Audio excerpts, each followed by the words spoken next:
Hello students, एक बार फिर से स्वागत है हमारे YouTube channel maths means business में। देखिए, क्लास फर्स्ट में कल रिलेशन और फंक्शन पढ़ा रहे थे। तो रिलेशन फंक्शन में कुछ ये क्वेश्चन है, कुछ बताए थे, कुछ हमने लिख दिए थे। हमने कहा था स्क्रीन शॉट लेकर के इनको सॉल्व करिएगा। अब देखिए, जैसे 6 और 7 ये दो क्वेश्चन, इनमें से एक बताते हैं, सॉल्व करिएगा। 6 में लिखा है n a क्रॉस b, मतलब cardinal number of a cross b 6, मतलब a क्रॉस b में 6 एलिमेंट है। And some elements of a cross b are, a cross b के कुछ एलिमेंट एक गिवन है। Find a cross b cross a। इसी type से 7 नंबर है b, कोई सेट गिवन है 2 3 5, some elements of a cross b, मतलब a क्रॉस b के कुछ एलिमेंट ये हैं। Find remaining elements of a cross b। a cross b के जो बचे हुए एलिमेंट्स हैं वो बताने हैं, शेष एलिमेंट्स बताने हैं। देखिए, चलिए इसी को सॉल्व करते हैं। b कितना है 2 3 5। Some elements of a cross b के कुछ एलिमेंट्स ये गिवन है ये। अब देखिए आप, तो आपको पता है a क्रॉस b ये कार्टेशियन प्रोडक्ट है। कार्टेशियन प्रोडक्ट में जितने भी ऑर्डर्ड पेयर बनते हैं को ऑर्डर्ड पेयर बोलते हैं। ऑर्डर्ड पेयर का जो फर्स्ट एलिमेंट होता है वो फर्स्ट सेट से बिलोंग करता है, क्रॉस के पहले वाले सेट से बिलोंग करता है। और ऑर्डर्ड पेयर के जो सेकंड एलिमेंट होते हैं वो सेकंड वाले सेट से बिलोंग करते हैं। मींस ये जो सेकंड वाले एलिमेंट है वो किससे बिलोंग करेंगे? सेकंड वाले सेट से, मींस क्रॉस के बाद वाले सेट से। देखिए, तो इसका मतलब जो ए वाला सेट है, सेट ए में कौन कौन से एलिमेंट आएंगे? A B C. और क्रॉस के बाद जो सेट है, क्रॉस के बाद बी में कौन कौन से एलिमेंट आएंगे? ये जो ऑर्डर्ड पेयर है इनका सेकंड एलिमेंट बी में आएगा। तो इनका सेकंड एलिमेंट कौन है? 2 3 5। अब देखिए, ए में कितने एलिमेंट हैं? 3, और बी में कितने हैं? 3। तो ए क्रॉस बी में कितने एलिमेंट होंगे? 3 3 जा 9। मींस ए क्रॉस बी में कितने एलिमेंट्स होने वाले हैं? 9। अब 9 में से आपको कितने गिवन है? 3। रिमेनिंग कितने? रिमेनिंग मींस बचे कितने? 6। वो 6 आप कैसे फाइंड आउट करेंगे? देखिए, ए क्रॉस बी ए कामा 2 बनेगा, गिवन है। ए कामा 3, ए कामा 5, फिर बी कामा 2, बी कामा 3 पहले से गिवन है, बी कामा 5। इसके बाद सी कामा 2, सी कामा 3 और सी कामा 5 गिवन है। ये रिमेनिंग एलिमेंट्स हो गए। ये रिमेनिंग एलिमेंट्स हैं किसके? ए क्रॉस बी के। सपोज करिए यहाँ पर बी क्रॉस ए पूछा जाता है, तो बी क्रॉस ए कैसे निकालते? 2a 2b 2c, 3a 3b 3c, 5a 5b 5c। ये तो यहाँ से कार्टेशियन की बात खत्म। अब बात करते हैं रिलेशन की। देखिए, बहुत बच्चे बोलते हैं कि ये रिलेशन और ये फंक्शन है टफ चैप्टर, ऐसा कुछ भी नहीं है। आप सीरियल से हमारे वीडियो पढ़ते जाइए, इसीलिए बोलते हैं चैनल को सब्सक्राइब कर लिए ताकि वीडियो का नोटिफिकेशन मिलता है, सब कुछ समझ में आएगा। थोड़ी सी मेहनत करने की जरूरत है, थोड़ी सी मेहनत करेंगे सब समझ में आएगा। देखिए, रिलेशन क्या होता है। जैसे बोला जाए x and y are related from any relation, मतलब x y किसी रिलेशन से, x y दो एलिमेंट हैं, ये x y दो एलिमेंट है, किसी रिलेशन के द्वारा रिलेटेड है। x and y are related from any relation. Hindi में बोल रहे हैं, सुनिएगा। x y किसी रिलेशन से रिलेटेड है, then it is written as, तब इनको आप ऐसे लिखेंगे। रिटेन एज का मतलब लिखे जाते हैं। x r y are x comma y belong R, मतलब अगर x y किसी रिलेशन से बंधे हुए हैं, ज्वाइंट हैं, x y किसी रिलेशन से बंधे हुए हैं, तो आप उसको x r y लिखेंगे, या फिर आप ऐसे लिखेंगे x comma y belong to r।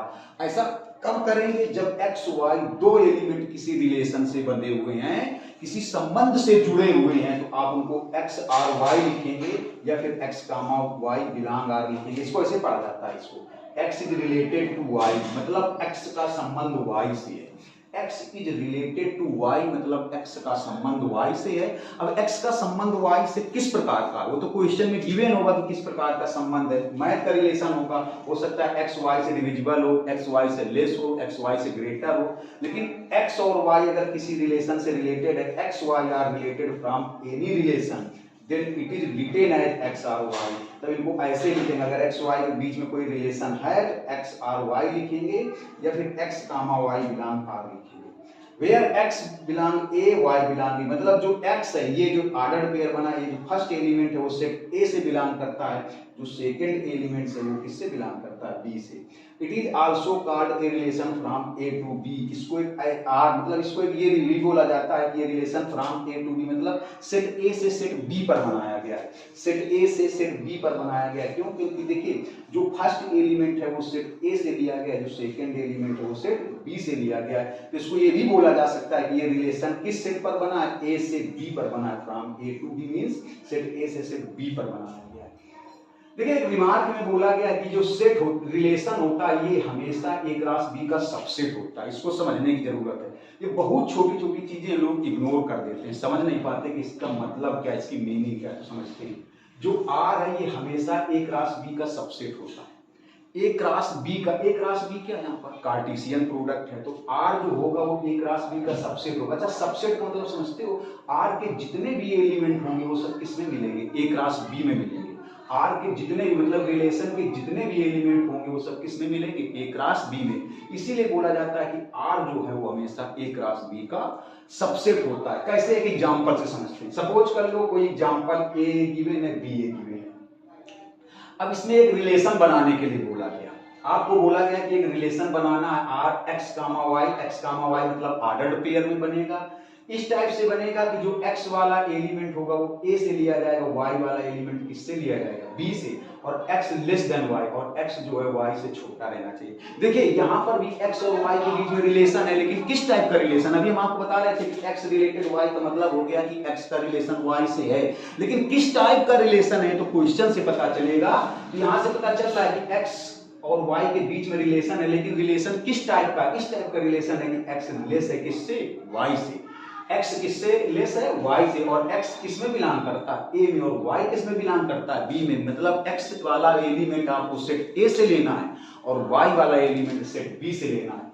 अब देखिए, लेकिन इस टाइप से लेना है कि x जो है y से लेस बना रहे, छोटा है, तो आप क्या ले सकते हैं 2, 1 नहीं ले सकते, क्योंकि 2, 1 में क्या हो जाएगा, x वाली वैल्यू y से छोटी होनी चाहिए। 2, 1 लेंगे तो 2 जो है 1 से छोटा नहीं होगा, तो 2, 1 रिलेशन नहीं बनेगा। क्यों? क्योंकि जो x 2 हो जाएगा y 1 हो जाएगा, तो 2 जो है 1 से छोटा नहीं होगा। 2, 6 ये रिलेशन बनेगा। क्यों? क्योंकि देखिए इसमें x वाली वैल्यू y से छोटी है, 2 छोटा है किससे, 6 से। अच्छा आप देखिए 5, 1 ये रिलेशन नहीं बनेगा, क्योंकि जो 5 है वो 1 से लेस नहीं है, क्योंकि x जो है y से लेस होना चाहिए। 5, 6 ये रिलेशन बनेगा, क्योंकि जो 5 है वो 6 से क्या है, लेस है। अब देखिए ये रिलेशन बन के आया, लेकिन अगर इसी एग्जांपल में से हम लोग a क्रॉस b निकालते, a क्रॉस b तो कितना आता, a क्रॉस b में आता 2, 1, 2, 6, 5, 1, 5, 6। अब देखिए r ये बना है और a क्रॉस ये बना, a क्रॉस b ये बना है। अब देखिए जो रिलेशन r बन रहा है वो a क्रॉस b का सबसेट है कि नहीं, क्यों सबसेट क्यों है, क्योंकि r वाले जो एलिमेंट है वो a क्रॉस b में मौजूद है, a क्रॉस b में प्रेजेंट है, a क्रॉस b में पाए जा रहे हैं। देखिए ये एक r ये है, और r वाले एलिमेंट 2, 6 ये है, 5, 6 ये है, और a क्रॉस b में और सारे एलिमेंट ज्यादा भी हैं। तो जब r के एलिमेंट a क्रॉस b में प्रेजेंट है, उपस्थित हैं, मिले हैं, तो इसका मतलब r क्या हुआ, a क्रॉस b का सबसेट हुआ। तो हमेशा ध्यान रखिएगा कि अगर कोई रिलेशन r a से b में बनाया गया है तो r जो है वो a क्रॉस b का सबसेट ही होगा। अगर कोई रिलेशन r a से a में बनाया जाए, अगर कोई रिलेशन r a से a में बनाया जाए तो r हमेशा a क्रॉस a का सबसेट होगा। अगर कोई रिलेशन r सेट a से सेट a पर ही बनाया जाए तो r a क्रॉस a का सबसेट होगा। लेकिन अगर r a और r जो रिलेशन बनाया गया सेट a से b में बनाया गया तो r हमेशा a क्रॉस b का सबसेट होगा। अब देखिए representation of relation, representation of relation के 3 मेथड होते हैं। एक होता है रोस्टर फॉर्म, एक सेट बिल्डर फॉर्म, एक एरो डायग्राम फॉर्म होता है। मतलब रिलेशन को रिप्रेजेंट करने के लिए 3 फॉर्म होते हैं, roster form, set builder form और एरो डायग्राम फॉर्म। पहले आप इतने का स्क्रीनशॉट ले लीजिए, तब फिर इनको एक्सप्लेन करके बताते हैं। जल्दी से स्क्रीनशॉट।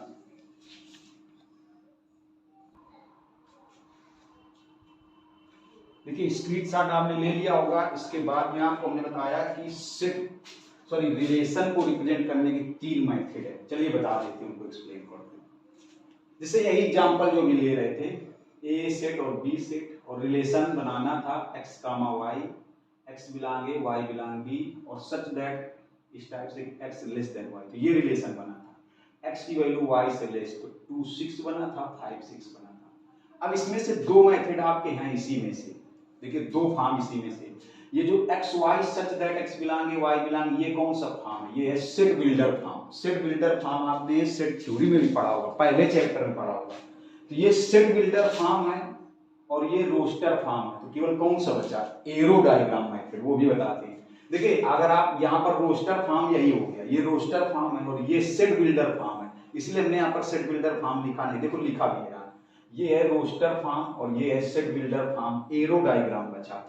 एरो डायग्राम कैसे बनाएंगे? देखिए a वाला सेट लिया गया 2,5 और b वाला सेट लिया गया 1,6।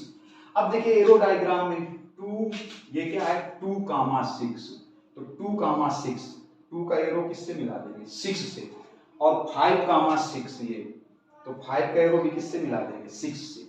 5 का एरो किससे मिलेगा? 6 से। अब इसी में से एक चीज आप और सीखेंगे, डोमेन, रेंज और कोडोमेन। देखिए डोमेन क्या होता है? ये जितने भी ऑर्डर्ड पेयर बनेंगे, ये ऑर्डर्ड पेयर है, जितने भी ऑर्डर्ड पेयर बनेंगे उनका फर्स्ट एलिमेंट डोमेन है और उनका सेकंड एलिमेंट रेंज है। अब कोडोमेन क्या है? चलिए देखते हैं। जितने भी ऑर्डर्ड पेयर बनेंगे, ये ऑर्डर्ड पेयर, इनको हिंदी में क्रमित युग्म बोलते हैं। जितने भी ऑर्डर्ड पेयर बनेंगे उनका पहला एलिमेंट, इसका पहला एलिमेंट 2 और इसका 5, तो 2 5 डोमेन हो गया। और इसी ये जितने ऑर्डर्ड पेयर बने इनका सेकंड एलिमेंट रेंज होगा, range R, range of R, मतलब आर मतलब वही रिलेशन।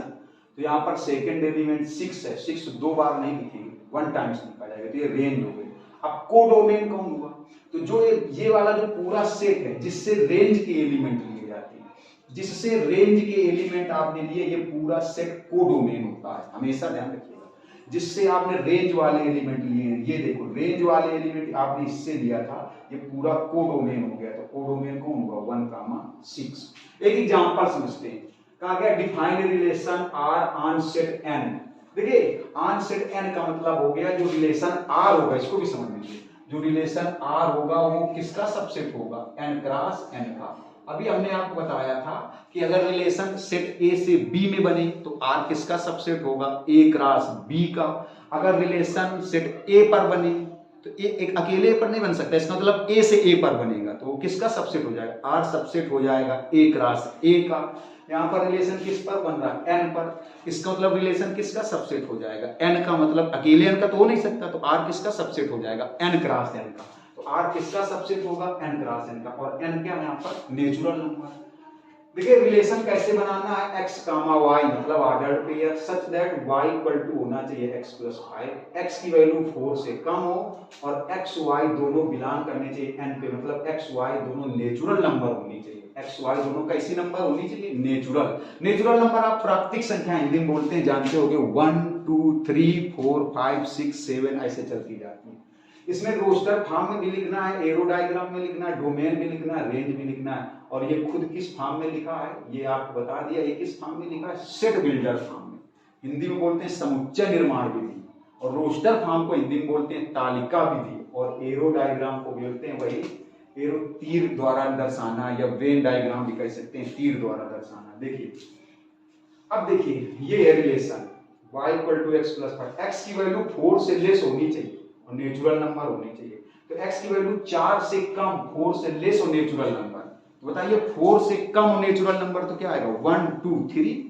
भाई 4 से कम भी हो और नेचुरल नंबर भी हो तो 1 2 3 आएगा। 3 1 से लेस नहीं हो सकता, 1 से लेस 0 हो जाएगा तो 0 नेचुरल नंबर नहीं है। तो कुल मिलाकर के x की वैल्यू क्या बनेगी? 1।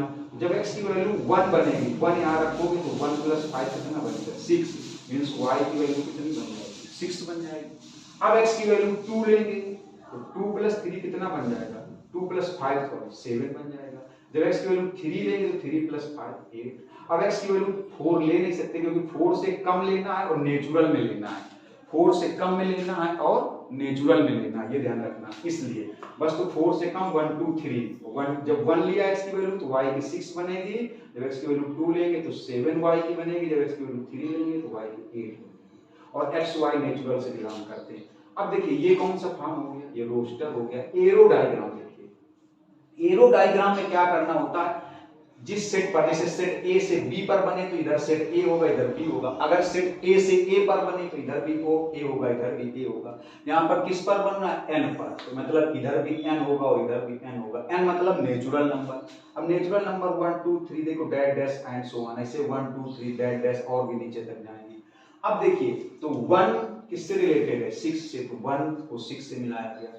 2 किससे रिलेटेड है, 7 से, तो 2 को 7 से मिलाया गया। 3 किससे रिलेटेड है, 8 से, 3 को किससे मिला दिया गया, देखिए 8 से मिला दिया गया।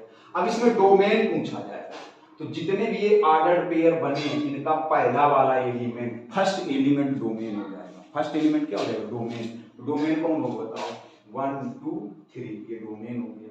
और रेंज कौन होगा, 6 7 8 ये रेंज हो गई। अब कहते हैं कोडोमेन, तो हमने कहा था जिससे रेंज आपने लिया है वो पूरा सेट ही कोडोमेन होता है। इससे आपने रेंज ली है, इससे रेंज ली है 6 से, तो ये पूरा का पूरा सेट ही क्या होगा, कोडोमेन।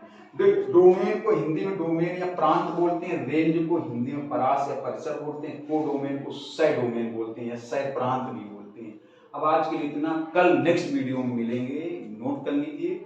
और देखिए अगर आप रोज ऐसे पढ़ना चाहते हैं तो आप हमारा चैनल सब्सक्राइब करें और शेयर भी करें, लाइक करें, कमेंट्स भी कर सकते हैं, कमेंट्स भी करिए, ज़्यादा से ज़्यादा शेयर करिए ताकि और बच्चे भी पढ़ सकें, और सब्सक्राइब इसलिए करिए ताकि अगले वीडियो का नोटिफिकेशन मिलता रहे। धन्यवाद।